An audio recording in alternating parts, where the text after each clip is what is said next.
Two very important bids coming in for Manchester United today. One with the incomings, one with the outgoings. What's going on with Garnacho? That performance last night convinces a few Manchester United fans, but is it enough for INEOS and their financial peril to say no and keep Garnacho in the Manchester United squad? Is it all now just about what Ruben Amorim wants, or more importantly, what INEOS need if they are to make an impact at Manchester United? Big update from Romano on Dorgu this morning and where we're at and what's coming in the next few hours for him. Where is Chelsea on that bid for Garnacho? We reported it last night from Argentinian sources that Garnacho is top target for Chelsea and a bid has already gone in. Ben Jacobs has had more to say on that, and that's whether it's a realistic bid or if it is actually happened yet. But we do know that Garnacho prefers to stay in the Premier League. I don't know if Garnacho wants to go or not. There was waves goodbye last night as he was coming off the pitch. I don't know if that's just normal. Everyone's reading into it in their own way. I think the biggest thing in all of this, whether you think Garnacho should go or shouldn't go, the bigger picture is what's happening with Manchester United behind the scene. Because where I was last night in the press box, all the talk was of Manchester United's financial peril and why United are going down the road of selling Garnacho or so-called academy players right now. That amongst all other conversation about the disgusting scenes and dreadful behaviour of Manchester United's organisation of that game last night. Thousands of Rangers fans scattered all over the east, the north and the south stand of Old Trafford in parts of the stadium they shouldn't be. Manchester United fans being kicked out because they couldn't get to their seats because Rangers fans were in their seats. It is disgusting, it's disgraceful. What is happening to this football club behind the scenes? I mean, football comes secondary to everything when you're talking about the fans at this football club. We are being shafted right now, it would seem. We really are by what is going on. The behaviour of the stewards, the police and everything last night was completely all over the place. The organisation was awful. I think everybody could see it. It's not just me saying it. I'm not scared about saying it and making a scene on this or making an issue with it. It was there for everybody to see last night. Must are all over this. It's all over X. You've probably already seen the scenes and everything. We're going to get into that and a bit more on that and what I've been told and sent as well. But we are starting with, obviously, your transfer updates on everything that is going on. Was it waves goodbye from Garnacho as he walks off the pitch last night? He posted on Instagram, solid team performance. Everything last night worked out well for United in the end. We are looking at a very, very poor Rangers side there, which we just scraped over the line with. What is going on with United's finishing? That's all I will say. Everything else would kind of fall into place a little bit. Pressure, easing tension within the stadium. If we could just finish. Officiating was poor last night as well, as we've all seen as well. We'll touch a bit on the game. I was in at the press conference after the game. I listened to what Ruben Amorim said regarding Garnacho.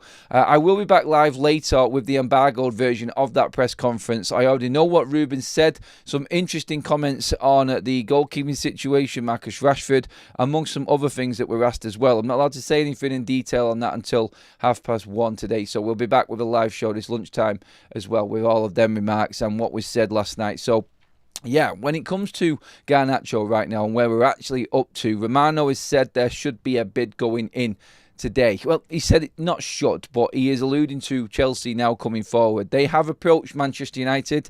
Some sources going as far as saying, like we said last night, that a bid has actually gone in for Garnacho. We're only reporting what has been said, and with it being TNT last night who was covering all of the game, and TNT being the ones that broke that news, mainly Argentinian sources, like I said at the time that we're reporting this, a few of the journalists kind of mixed up with what the value was, but it is set at 70 million euros. That's the price. I think that last night, after everybody talking about it and trying to get down to the bottom line with Garnacho, it's 70 million euros, so it's 60 million quid. And apparently 59 million is on the table for Garnacho. His performance last night was probably the best under Amorim. I would say that. I think that was the best we've seen Garnacho last night under Amorim. And he's not done his price tag I was going to say any favours then, but that's the opposite way round. He's done himself the power of good when it comes to actually holding his value for the football club anyway. In a weird way, I horribly thought last night, I thought Sir Jim Radcliffe and INEOS were in the stands watching that and thought, well, at least he's going to hold his value, at least he looks good.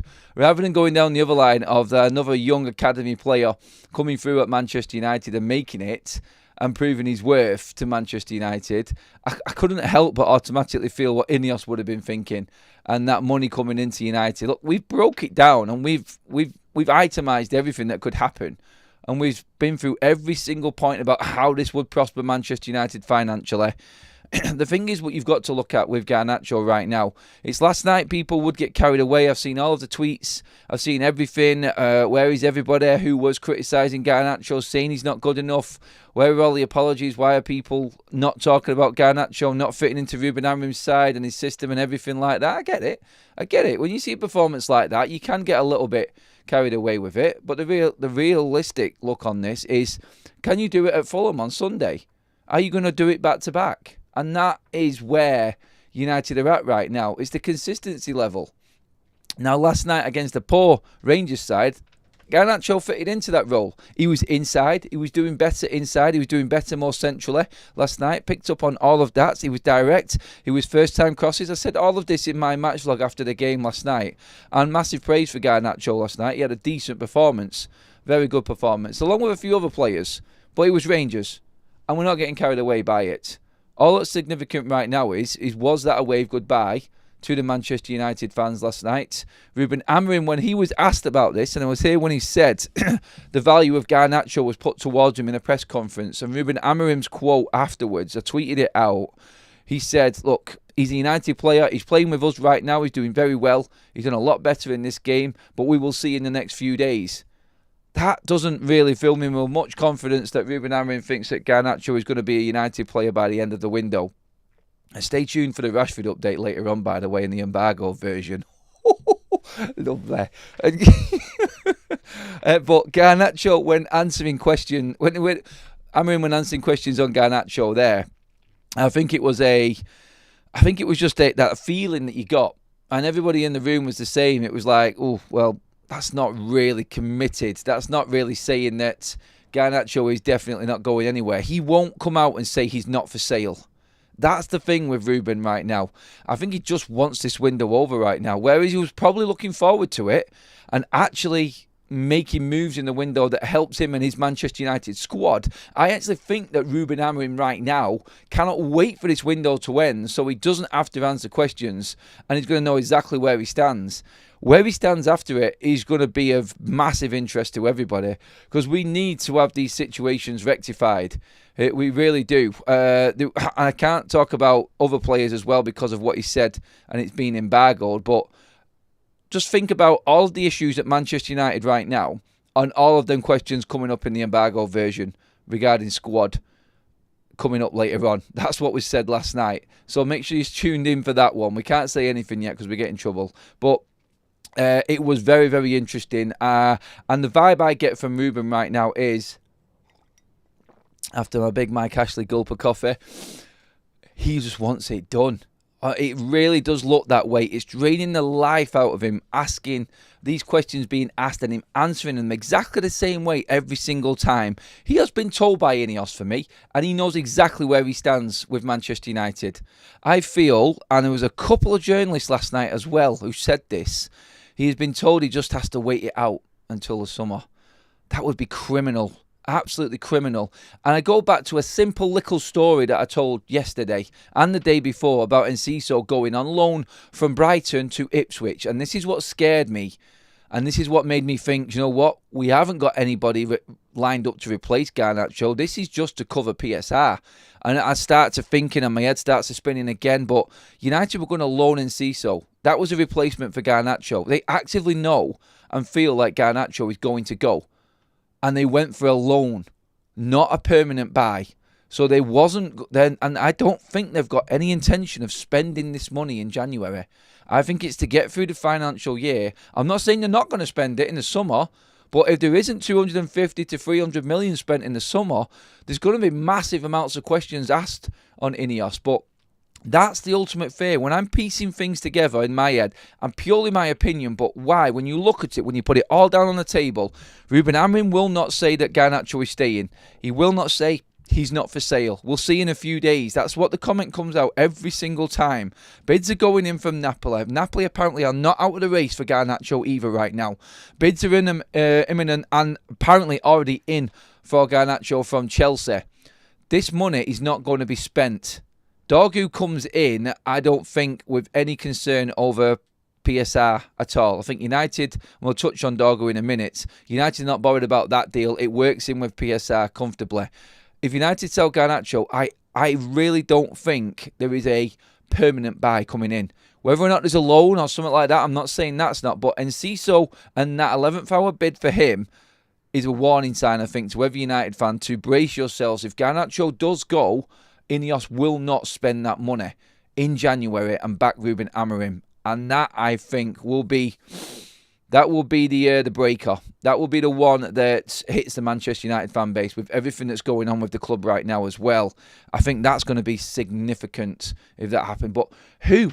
Like, Nottingham Forest are going in 60 million for Cunha. If that bid goes in, there is not a chance in hell that Cunha will come to United because we will never match that bid. We are not spending 60 million in January. Who else is there? Do you go out and get David? Do you go out and get an Angel Gomez? Do you actually commit to buying someone or putting money on the table before they come on a free transfer in the summer? I don't see INEOS and their model doing that. They would wait it out until the summer and get the free transfers. That's what they would do, I feel, right now, where this financial year is crucial going up to the 30th of June. If they clear it, then they can go to town in the summer. But what does that tell you about what they have left Ruben Amorim with right now? And if Rashford doesn't go, whoa, wait for this fan base to just hit the ceiling. Honestly, they will be smashing through that ceiling.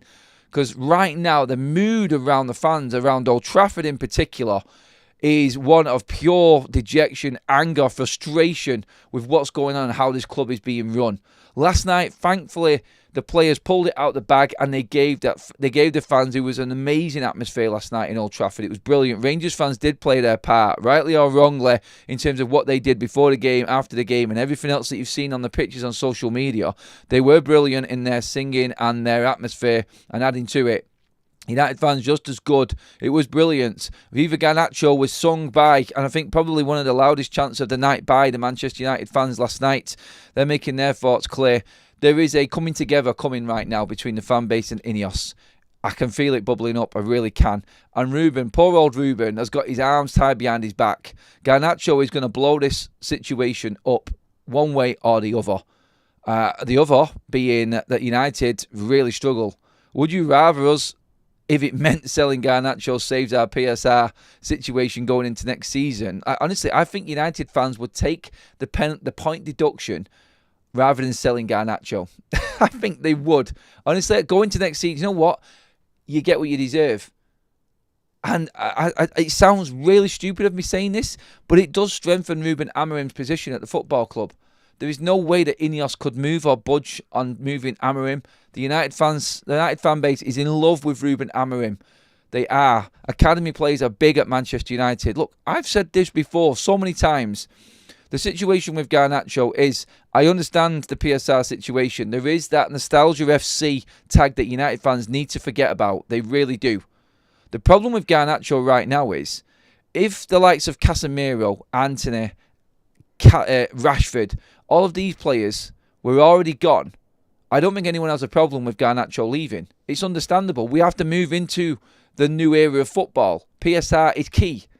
PSR is everything right now, and selling homegrown players is part of it. It is the unfortunate loophole in this. If Garnacho was sold after the likes of Rashford, Casemiro, Eriksen, Antony, Maguire to a certain extent with some members of this fan base, if that happened after that, I don't think United fans would have an issue. It really comes down to, for me, and this is why there is so many different opinions on Garnacho right now, is that he is going to save this club, and these players are still going to be here on mega money. You're sacrificing an academy prospect, an academy player. Look, I don't think he's worth the money that people are saying. I think he's a £50 million player, but that's neither here nor there right now in this situation. The big earning players are the ones that will still be at this football club if Garnacho is sold this January. That's the big issue with this fan base, I feel. They're still here, and you have gone for the easy target. That's the scenario, I think, with the United fans. And what INEOS are doing right now, they better brace themselves. That's all I'm saying. They will, because they are public enemy number one.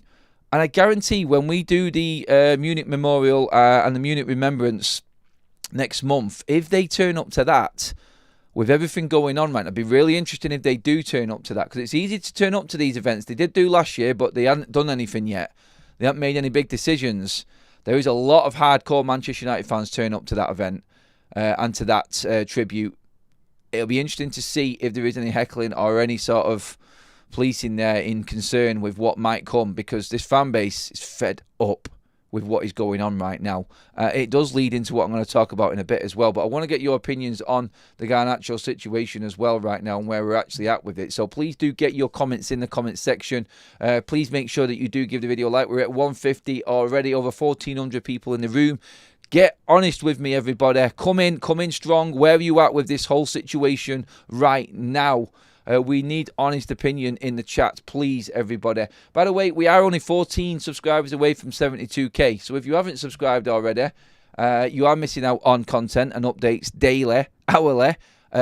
Be part of the journey, everybody. Subscribe to the channel. Thank you. We might actually get there while we're live, which would be nice. Director of Football in the chat says, Garnacho isn't the main reason the mob will be at loggerheads with the structure. The fan base has always been split due to personal preference, and Garnacho, even with his bad ego, is going to ignite it. There is a lot going on. But just talking Garnacho specifically, he isn't the bigger issue. You're right. But right now, he is going to blow it up. He is going to be the name that does blow it up if something happens this month. Guarantee it. If they don't reinvest that money, like I said, Almac says, we have so many overpriced players sitting on the bench doing nothing. Rashford, Casemiro, Mason Mount, Luke Shaw. That's 1.1 million per week in wages. Can't sell them. That is another one. I just said it. That is what people are thinking. Block N2410. I have to say that I've changed my mind every day on Garnacho today. I want to keep him. This is causing too much stress in my household. Can't wait for February the 1st. It's February the 3rd. Sorry, mate. You have to wait 2 days before the window finishes. Sorry to put that little bit of extra stress on your home situation. You have to just tough it out a couple days more, my friend. Umar says, teams come at us with a gigantic mindset, pure zeal and enormous focus to win. MUFC needs to prepare their minds with even more monumental determination to surmount the opposition and break them down. Lots of words in there, lots of long words in there. Greg with a super chat says, are we not missing the elephant in the room, the whopping massive debt? Would that not help PSR? Genuine question. Love you all, FUTV. This is what people are talking about. Greg there would upset people in saying what he said, because people want to see Garnacho thrive at United. They want to give him the chance to learn under Amrin and get even better. But there is everything that Greg says there is bang on the money. The debt. INEOS have come in and they've said, look, we're going to hit this hard. No one expects them to do what they've done. Like ticket pricing and all of that palaver. Everything that's going on around match days right now is a bit of a nightmare. I'm not going to lie. It's going to be a tough all season to see out for him, I think. But they are going to have to come in and make some big decisions. I mean, what is the end goal in all of this? What do we want? We ultimately just want to see Manchester United competing at the highest level, and they feel that this is a step towards it, and they are making massive strides and cutting massive corners in their first 18 months. Well, we've moaned before about Glazers just sitting back and letting this club just go and go and go and further into the abyss slowly. INEOS have come in at the crest of the wave and are trying to break through it right now. And that's the whopping task that's in front of INEOS. And I get it. I do get the argument for him. But at the moment, when you look at what the fan base is going through, it's hard to back what INEOS are saying and INEOS are doing with this. Great to see the channel growing. It says, JF, thank you for that. Babs is in as well. It would be great shame to lose Ghana when we have so many deadbeat at the club. I'll tell you one thing that will happen. If Garnacho goes, my God, God help them players at United. the Casemiros of this world, the Marcus Rashfords of this world. Antony, Antony's making the right decision and moving right now. I think he is. Do you know what? We can't even complain about Antony. We can't really say that Antony is. We can't actually say that it's Antony's fault, can we? Look, he in fact has tried to make a move away from United. It wasn't his fault that United bought him for stupid money. It's not his fault that we had a fraud as a manager in Ten Hag who was convincing us that these were the next batch of players coming through, that we're going to hit it. It's not our fault. It's not his fault that Murto was so crap at his job and he spent 80 million on him. Antony at least has made an effort to leave United and help a little bit, because him gone just gives a bit of room and makes United have a decision to make. Right, okay, Antony's gone first. Credit to him. And in all of this, I don't think there's been enough credit on Antony's shoulders in all of this and how he's conducted himself. He hasn't really come out and said anything bad. He's done nothing bad. He's not done anything bad in the press, the media, off the pitch or anything like that. Yes, there is them cases against him in Brazil, which we all know about with the allegations and everything like that. But in terms of football and what he's done in and around Manchester United, we cannot fault Antony for what he's done off the pitch. Yeah, we know he's not good enough. We know he is a bit of a meme. And it's never going to work for him at Manchester United. But at least he's going. At least he's made that effort to go to the club and say, get me out of here. I want to play football. The others, I mean, this is going to be a massive problem for them if Garnacho goes. And I think everyone's going to be looking. No one's going to care one bit for Casemiro or Marcus Rashford if Garnacho goes. Can you imagine the heat on them players? It's going to be hard. It's going to be very hard. Well over 200 likes already. Only 11 subscribers away from 72k. Well done, everybody. Keep it up. Let's just see Almac quickly. It said, Antony was the worst signing in United's history. 86 million plus 200 grand a week was terrible. All on the club. Let's just make that clear. All on the club. Not Antony himself. I want to cut in some slack on that side of thing. That is not his fault. The inadequacies of this club, the ineptitude, the poor management, the poor running of the club is why Antony is a United player right now. Not him. Of course he's going to jump at the opportunity. But, like I said, he's at least going. He's made the effort. And by the way, if you wasn't watching this week, it was confirmed to me by the club that Antony, even though he's been in training, part of the matchday squad last night, it's a done deal. He is leaving on loan. And it should be today or this weekend that he does leave. Everyone debates opinions and stop name calling. We're all stressed all about this team. Yeah, if there is anyone being a little bit too over the top in the chat, come on, we're all together on this. We've all got opinions. It is just a fan debate, and we are talking about everything that's going wrong. We ultimately all want the same thing, which is United competing at the top level, like I said, and that's the problem right now. When it comes to other transfers and everything else going on at Manchester United, I'll bring you up to date now on the Patrick Dorgu situation and what's happening. General thought around Manchester United last night was Dorgu is pretty much a done deal. I'm just going to say it as it was. Everyone is convinced that this deal is actually happening. Manchester United and Patrick Dorgu have agreed personal terms. No issues there at all. So terms were agreed earlier on this week. Matteo Moretti has confirmed that. Romano has also said that. But Romano has also come in today, this morning, and said that Manchester United's new bid for Patrick Dorgu now imminent. It will be over 30 million after initial one was rejected. So it's going to be over 30 million euros. So United are not going above the 30 million pound mark for Dorgu. I think this is going to be, like we said, 27, 28 million pound. With everything involved, I think it's just going to be in the low 30 euro mark for Lecce. If this bid doesn't work for United, though, that's the question again, isn't it? Can you imagine now? I don't even want to think of this scenario, but there is a realism that you could sell Garnacho, Antony could be gone, Rashford's still there, Casemiro's still there, and Dorgu doesn't go through. Oh, yeah, that sends that cold shiver down the spine. Look, I'm not scaremongering with this at all. I'm just going to say it as it is right now. From what I was told last night and in amongst the media, this deal looks pretty much done. I mean, United are just doing the necessary negotiating. I was getting concerned, though. It's just day after day after day after talks and nothing happening, but it looks like it's there. It looks like it is now, pretty much. And today, one way or the other, we will get a full update on Dorgu, and we will get down to knowing exactly how much United are going to be spending. And I'll say it again, just to reiterate what I said before.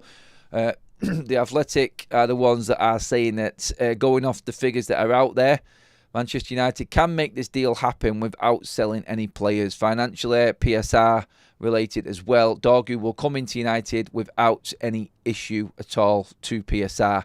How that is possible with what is being said about Garnacho and United's financial peril right now is quite drastic. Most of the reports on that financial difficulties with United have come from the response to the fan group 58, the 1958 fan group, when United responded to them in that letter, detailed letter about the situation there is and their worries about falling short of PSR.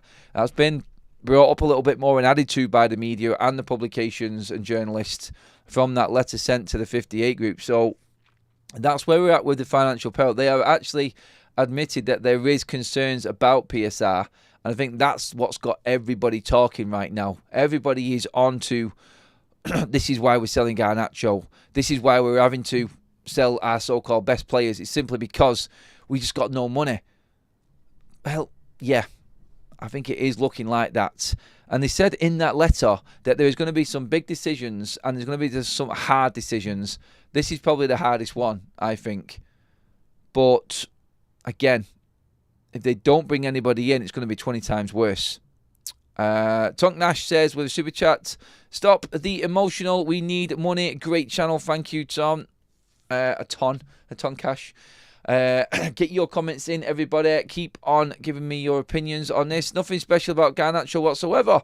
He's not progressed since coming into the squad, and he's just another selfish, overpaid winger. Same as Lord Rashford. Some of you fans are clueless. Boxing says we all want the same thing, people. INEOS out. I think Glazer's out more than anything. Let's not forget the real reason we're in this situation right now.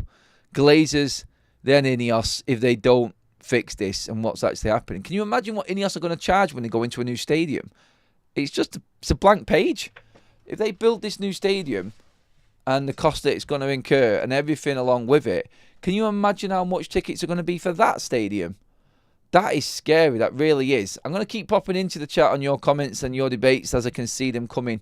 I'm going to update you on the Marcus Rashford situation next. Sorry to ignite even more outrage within the chat, but we're talking about everything that's going on right now. The Daily Mail are reporting that Dortmund now are pulling out of the race for Marcus Rashford. Oh, his wages are too much. We're just going to keep on hearing this. And I'm not going on a witch hunt against him. I'm not going to bring it up and make it look like my opinion of him needs to be heard. Everybody knows it already.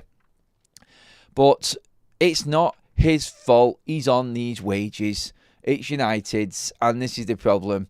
What you can argue with him is, if it is all about football, has he not got enough money to just cut his wages for 6 months? Only 6 months of this long, illustrious career that you're building yourself up to have, and your people and representatives are making a point of. Look, are you not willing to just take a cut for 6 months to get football? That's where everyone's going to be looking at. That's what the situation is. And if Dortmund drop out, then I do start to feel like we are stuck. But the one thing that INEOS won't be able to control and will have no say on is if Marcus Rashford just rots in the squad and doesn't get any game time. Because look at what happened last night. Marcus Rashford's PR comes in, full steam, right into the room, smashes the front door open. Rashford's back in training. He's got no issue with Ruben Amorim. He's happy and he's 100% ready and fit to play for Ruben Amorim as soon as he puts him in the squad. Ruben Amorim didn't use all his allocation of substitutes last night and would rather have Antony, who's already accepted that he's leaving and gone, on the bench than Marcus Rashford. INEOS, if you are going to do anything, that right now should be your priority, not Garnacho. Marcus Rashford, because Ruben's still not going to play him. Ruben won't play Marcus Rashford. I'll talk about what he said in the press conference later from the IMAGO version, like I said, about that situation, everything going on there. But he's not played him last night. He's back in training. Oh, here we go. Everyone's talking about Rashford being back in. The relationship is back. No, it's not. It really isn't. Like I said, I was at training. I seen it. I reported on it. People then told me that is a massive PR stunt from Rashford's side. What came out from the Athletic and everything that was reported about him not having a problem and him wanting to play for United, PR. It doesn't matter. It's all about what Ruben wants, and Ruben is done with him. And honestly, the reaction and seeing it up close and personal and how he responded to questions on Rashford, again, talk about it later, is very, very telling. Very, very telling. So I think that's how you look at the situation right now. So, INEOS, what are you going to do? Because they're not going to be able to touch Ruben Amorim or even pose the question, look, you've got Marcus Rashford, can you use him? No, do one. You weren't willing to get things done in January. Ruben's the man that you brought in. So they're not going to go against him when it comes to him leaving Rashford out because we can't sell him this month. They're just causing a problem. But Ruben is steadfast. He will not budge. And unless Rashford changes everything about himself, Ruben's not going to play him. It's as simple as that. Move him on. Subsidise it, INEOS. Take over half of his wages off, pay for half of his wages, and get him out of the football club. He's not going to move. You know what you've got. You know what you've created. We've just talked about Rashford and his attitude to everything there. Then we know he's not going to budge. So there's only one other person or one other way of getting out of this, and that's INEOS stepping forward and making something happen. Look, there's already options out of the window. I don't think Barcelona's on. I don't think... Oh, well, obviously AC Milan is definitely not on now because they've bought Kyle Walker. They can only buy one English player, so that's him. He's there now official, so Rashford's gone. If Dortmund drop out the race, we're banking on Monaco. Romano said that Monaco is a pipe dream. That's never been there. Marseille, apparently. De Zerbi wanting to bring Greenwood and Rashford back together. Can they afford his wages? He's running out of options. And he's still not sinking in with him. So, INEOS, this monster that the previous regime has created, you bought into, you know because Ruben's told you what he wants to do with Marcus. You're the ones that are going to have to take it. You're the ones that are going to have to act on it. Otherwise, we are going to be talking about this forever and a day until the end of the season and what's happening with Marcus. Ruben continuously asks questions in press conferences. Marcus. Every time we lose, give the guy a break. For God's sake, give the guy a break. That's what needs to happen. That's what needs to go on right now at Manchester United. And that, honestly, for me, is the biggest thing that can come from this window. It is all about him, and I think everything moves on past that. But yeah, let's get your comments in on this. If Rashford stays, which I believe he will be a big problem and will disrupt the squad because he is a big name there. Wait for the issues to arise. Full marks to Ruben. Don't play him. Rashford should never put United shirt on again unless it's in the reserves. That's just a disgrace, the realist. That would be a disgrace. He should never play football. That would be hurting the reserves. That would be hurting the academy players. Why would you want to put this kind of role model into that environment? I would keep him as far away from anything to do with the under-21s, anything at all to do with Manchester United. Keep him away. Let him train on his own. Let him realise what he has actually done. Because that's the only way it's going to sink in with him. He isn't going to get in this World Cup. It's all about the World Cup. He just wants to play and get back in the England squad. It's not going to happen. Never going to happen. Obviously, you would have seen the news last night regarding Manchester United's pursuit of Aiden Heaven. This is a young academy player at Arsenal whose contract ends this season. Summer 2025. Again, very similar situation to the one of Obi Martin. Romano was talking about this. United are looking to beat off interest from Frankfurt as well, who are coming in for him. I think Dortmund were also in for him. He's made 4 matchday appearances for Arsenal's first team.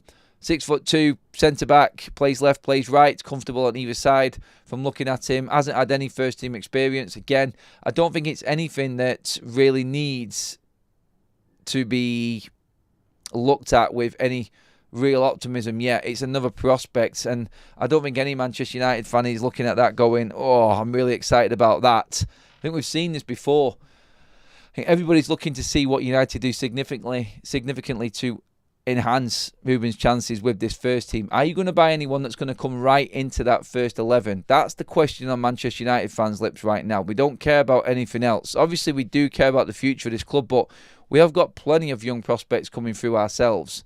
And right now, we're not seeing them because of the issues that we have talked about today. The Erikssons. By the way, Eriksson played well last night. I give him his credit. Casemiro, Rashford, everyone that we're talking about. We're not getting a chance to see these players. We never will, as long as they're there. And when you look at everything that needs to be done before we can get excited about deals like this, it just takes all of the sort of intrigue out of it a little bit. A good player, yeah. Arsenal are offering him a new contract. He might be the next best thing. So might Godwill Kakonke. So might Obi Martin and Begimoff. Scanlon. Brian Kerry. You know what I mean? All of these players we know about, but we're realistically looking at this United first 11 and going, when? How? Is there any chance that they're going to make it through to Manchester United's first? Anyone I think who is above 18 right now is going to struggle to make an impact at Manchester United. That's just the way it is. I think there will be a mass exodus of academy players in the summer just to make money. I do. I think that's where we're at. I don't think anyone in the under-21s is on the brink. I mean, I thought Dan Gore would have been, but now he's going out on loan, we're hearing. I don't think there's anyone. Like Collier, who played last night, credit to him, brilliant. Oh, not brilliant, but very, very good. I said it in my post-match comments in my video after the game, in the reaction video, that I thought Collier was solid. I thought he just did the simple things well. He gets up and down that pitch a lot quicker than what Kobbie Mainoo does. And I think he's an option for Ruben Amorim moving forward. He's already ahead of the likes of Casemiro, which tells you everything you need to know. How many more hints do this hierarchy and this ownership model need from the man that they brought in to get things moving? You're going to have to take the hit. Casemiro, sell him. 16 million, 15 million, whatever it takes. Just call it quits. Don't expect people to be coming in for players that are just not working. That's what you've got to look at. It's not going to work. It's not going to happen. Just accept that you're going to have to take a little bit of a hit on what you expected from these deals. Gear says, surely Rashford will leave. Casemiro is difficult. Fitz Nutrition has renewed their membership. Thank you. TNT and Sky and are so obsessed with interviews and Ruben. Yeah, they are. The poor man can't get away from the media at the moment. Thanks for all of them renewals and super chats, everybody, as well. 2 subscribers away, or have we just made it? I don't know, actually. Yeah, 2 subscribers away from 72k. Who hasn't subscribed? Who hasn't liked the video? We're creeping up to 400 likes. I'm into the comment section right now, so get talking to me, everybody. Get your comments in. You have to be subscribed to get a comment in, so please do if you haven't already. Support the channel. Get your likes in. Make sure you hit that bell notification as well. Toby deserves to play each week, says JF. Trigiv says, Adam, De Ligt and Euro injured. That's a problem. Evans injury-free. No, he's not. Evans is going to take a few weeks, I've been told. Imagine if the injuries come back now on top of all this. Well, it's just precautionary in terms of the injuries. He did touch on that. We'll know more about the injuries, I think, going into the weekend. I don't expect to see Lenny Yoro and De Ligt play at weekend, is what I would say. I think it's going to be... I think we might actually see Mazraoui back in the back three at weekend, which isn't a bad thing, I don't think. He's rested, and I think he'll come back in. I think we'll see Martinez. I think we'll see Maguire again. And I think we'll see Mazraoui in the back three. I don't know if he'll try and play Kakonki. I don't know. But look, yeah, injuries, let's hope that they don't start mounting up as well. Maguire was crap against Seville, crap against Rangers. Couldn't score against Liverpool/Brighton and Rangers. And people think he's the future here. I don't think they think he's the future, mate. I really don't think that. It's realistic right now. He's just a player that we probably need because of situations that we just talked about there, about injuries and things like that coming up. So, yes. Esklad say, thank you for joining the membership club and announcing there one of the people to say we have just hit 72,000 subscribers well live. Thank you, everybody. Legends, a lot of you. Loved that. 72k on the way to 75, 3/4 of the way to 100k and that silver play button. So let's keep it up, everybody. Thank you so much. Keep your comments coming in right now. Sell Garnacho and buy Cunha. Easier said than done with a £60 million bid apparently going in from Forest. United would never go near that. Let's just check. There are notifications coming in all of the time right now in terms of news coming out. I'm just going to check up on everything that is here quickly. Newcastle are interested in Burnley goalkeeper James Trafford and Wolves Matheus Cunha. So another team in for Matheus Cunha. That's not good. Let's just read up there. Yeah, a few more people going in on that Dorgu news from Romano earlier on as well. Personal terms agreed. Let's just keep you up to date with all of the updates around Garnacho as well. This has come out from another source as well, just to round you up on where we're at with Garnacho. Chelsea set to bid for Garnacho today. Proposal expected to be submitted soon after initial positive talks with between both clubs. There's a verbal agreement between Garnacho and Chelsea. Chelsea tempted to bid 60.5 million. Chelsea will push to make it happen as player is keen on the move. Garnacho is open to staying still low. United have lined up 3 replacements for Garnacho. Wonder who they are. 2 play in the Premier League for clubs currently in the bottom half of the Premier League. Very detailed. We're trying to not give much away on this one there a little bit, you could say. So, what it looks like with the Garnacho situation right now, and last night there was another report coming out, like relationships with Manchester United and Chelsea at the highest level, at the tops of the clubs, are very, very good. I don't know how that comes about. Maybe there is some Sir Jim Ratcliffe influence in there. A lot of people talking about his relationship, season ticket holder at Chelsea, the people he knows at Chelsea.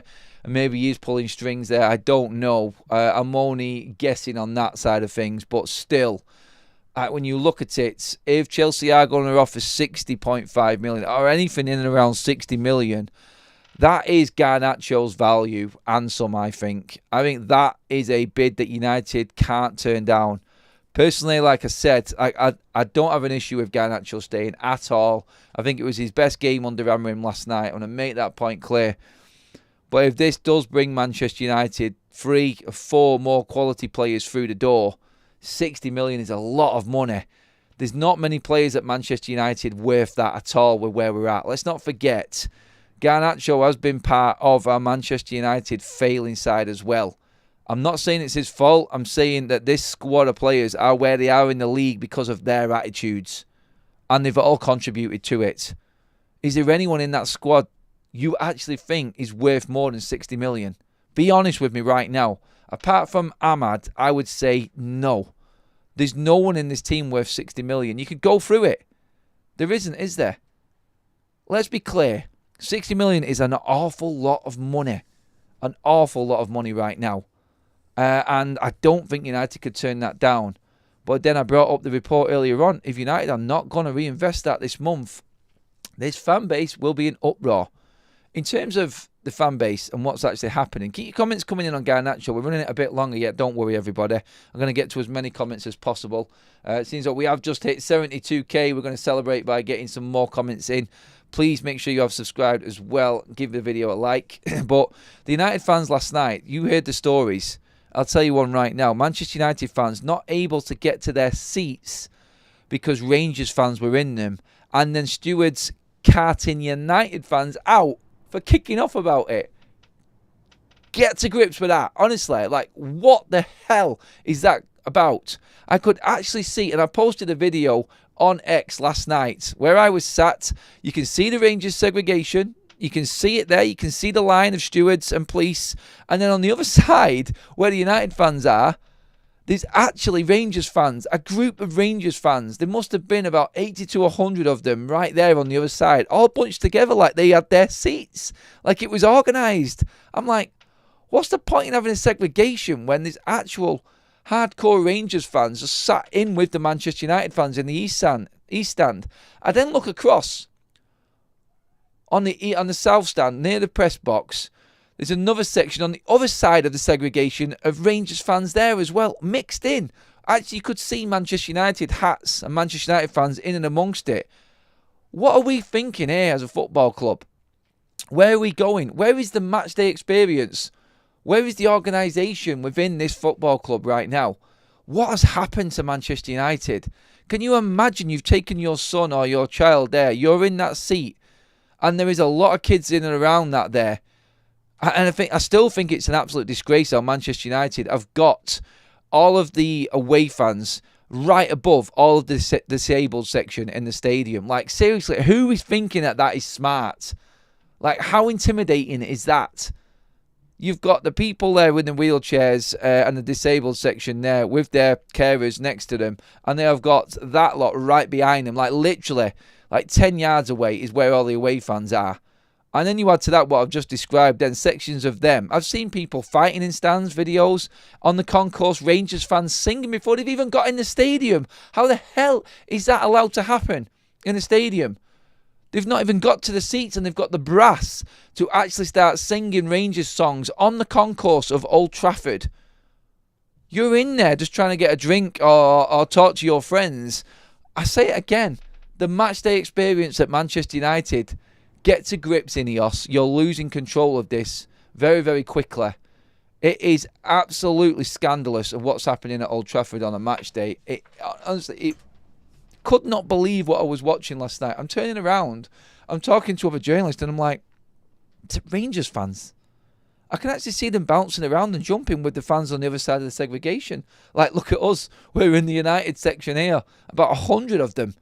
I was like, wow. Wow, what is going on? How is that allowed to happen? What are the police doing? I said, I walked in with the Rangers fans, literally, as I was coming round from where I park, walking into Old Trafford, the escorted Rangers fans off the metro, walking up, a few thousand of them, the normal allocation, about 3,000, walking round, segregated. It looked organised. I thought, oh, they've got it all sorted here. Walking around, police escort on horses into the car park, walking around away from all of the Manchester United fans, well organised. I thought, all right, good. Then as soon as you get into the stands, as soon as you get into the stadium, wow. It's like, right, we've been seen to be doing our bit outside the stadium. Now, let's just forget about what actually happens inside the stadium. It is sad. It really is. I cannot believe, I could not believe what I was watching. And for United fans to be moved out of Old Trafford because they're kicking off because they cannot get to the seats that they have paid for. Unbelievable. One steward came up to me in the section there, and in the south stand, there was a few more dignitaries. So literally, I would say about, let's just say about 5 metres away from where Darren Fletcher and Manchester United analysts sit, there is Rangers fans there. Rangers fans singing and chanting in the Manchester United stand, in the South stand. This is the Sir Bobby Charlton stand. This is where everybody, all the dignitaries and everybody sits. These are like the most expensive seats in the stadium. And the steward came up to me and said, there's Rangers fans telling us there that they've paid 600 quid off Manchester United fans. Like, the club make it that difficult to send tickets back. The club make it that awkward. We're jumping through flaming hoops just to get our tickets cleared off so we can actually still apply for season tickets next season and things like this. And honestly, like, I don't know where we go from here in terms of it. Like, after everything that happened with the Galatasaray fans and the big stink that the club kicked off about there with that, I can't believe that this actually happened. I really can't. It's embarrassing for the football club right now, how that could even be occurring in a football game like that and that important. Anyway, let's get into the chat on everything that we've talked about there. If anything does come up while we're live, I will bring it up for you. Like I said, touch me on anything. Adam, even though the Rangers fans infiltrated the East Stand, we still outsang them. Of course, Babs, of course. The atmosphere was great, and it is a good point to bring up. This is just a minor section, but every single Manchester United fan deserves to have a good match day experience. You pay your money. You pay a lot of money, and we've got behind this team, even while it's been crap, and then to be hit with that, that I think is disgusting. And the fans that got turfed out, I feel really sorry for. And it's no wonder. It's no wonder people are sending tickets back. It's no wonder Manchester United are struggling to sell tickets for certain home games now. There is nothing there for them. No one is paying 80 million for Mainu. He's worth 20 million, says Brogan. I think I just said before that who is worth 60 million. Who is worth more than 60 million in Manchester United squad. We have had a poll running through the whole show as well. We've had some 1,800 votes on this poll. How do you feel about the potential Garnacho departure? Not good, 66%. Needs must, 33%. We did a poll very similar the other day, and it was complete reversal. It's crazy how a game of football changes everyone's minds a little bit, isn't it? Look, like I said before, though, I get it. When you see potential, you can't help but feel like there's more there. When you see something good, you think, right, okay, is this the turning point? We've always been waiting for that turning point. It just never comes. And that, I think, is why Manchester United need other players into this team. United fans massively overrate their players. There's a reason that United are where they are, and it's not just the managers. That's from Chris. Paul says, it just shows how far this club has sunk when there is this sort of debate on the possibility of a bang average player leaving the club. Pathetic. Well, this is the thing. A lot of people don't actually rate Garnacho either. Rashford's attitude and lack of work ethic has brought the game into disrepute and is a shocking example to young fans. Let's see some more in it. Honestly, Adam, I would heavily question Rashford's appetite for football. Surely, if any of us was in his position, wouldn't we be doing everything we could to play football? You would have thought. In his mind and what his people are telling him, no, he probably is doing everything that he can to play football. I think that's what you've got to look at as well. Like, he's the influence on Marcus Rashford from his representatives around him, I've always said this, has been his downfall. And I think it will be. And ever since that episode in Belfast, not wanting to just bring this up again and talk about it, but where were his representatives in telling him, no, you're playing for Manchester United. We're not going to go out for a second night. We're going to get home and you're going to get back ready for training. Surely his representatives and people and friends around him would have said that to him. I always brought that up at the time. Who is he surrounding himself with? If they look at him and say, look, if he says like, oh, let's go for another night, like you would surely as a friend, wouldn't you, say to him, no, mate, back you go. Come on, let's not be stupid. We've had our fun. You're allowed to do what you've done there, but this is just going to push the boundaries. Like, who is telling him these things? What's going on behind the scenes with him? Honestly, I just don't get it at all. And I think it has been the demise of him. I do. I really do think that has been the problem. We are lucky to have Ahmad. If Erik ten Hag had stayed, I feel Ahmad was leaving at the end of the season. He could have been gone in January, mate. We could have been losing Ahmad right now if ten Hag was still here. He is worth it, and I think he is the benchmark in terms of quality of player United need. Adam, where was the stewards who wouldn't even let you film outside Old Trafford last night? Doing nothing with the Rangers fans' club's joke. Look, I feel sorry for the stewards a little bit. They're being underpaid. They're being asked to do things that they really shouldn't. The police should have been brought into that game last night. They knew it was a high-risk game, and they knew things would have been tried last night. For them not to be taking control of that is embarrassing. Excuse me. He has no shame. If he wanted to play, he'd take a pay cut and go somewhere else. Selling Garnacho now is the only logical move. Emotional attachment to unproven players like him is precisely why this club continues to stagnate. Let's cash it in and focus on bringing in real quality. And focus does turn there, doesn't it, to like the real quality that's needed and who actually does come in. If Garnacho is elite, big clubs be queuing up for him. Well, Napoli are decent, Chelsea decent. I think there is appeal there in Garnacho. He is a good player. I think he really is. As I said, the fan base is split due to personal preference. Just because a player doesn't fit a new manager calls out for others to be sold instead. I couldn't make it any clearer. It's always going to split opinion, this one. It really is. But, hey, look, that is us all finished, everybody. Thank you so much. Nice long show just to kickstart us. I will be back later with that embargoed version of the press conference and everything else that has actually come out in the news, obviously. Thank you so much, everybody. We hit 72,000 subscribers while live. Epic effort from every one of you in the chat. If you haven't already, please do hit the subscribe button. We have got over 500 likes as well, so please give the video a like on the way out. There have been well over 1,900 in the room throughout the show. Absolutely love that. Thank you, everyone. Super chat in right at the end there from Block N2410. Been wondering this for ages. Mr. Dacia Sandero, do you drive a Dacia Sandero? Great show, Adam. Yes, I'm sure he does, and I'm sure he will reply to you in the chat as well. Road to 75k is on, everybody. Thank you so much for all your support, as always. Thank you to the mods in the chat helping out. New members, new subscribers, in fact. Welcome along to Forever United TV. I'm Adam, and I will see you all a bit later on with all of the United updates. Let's see what happens today, everybody.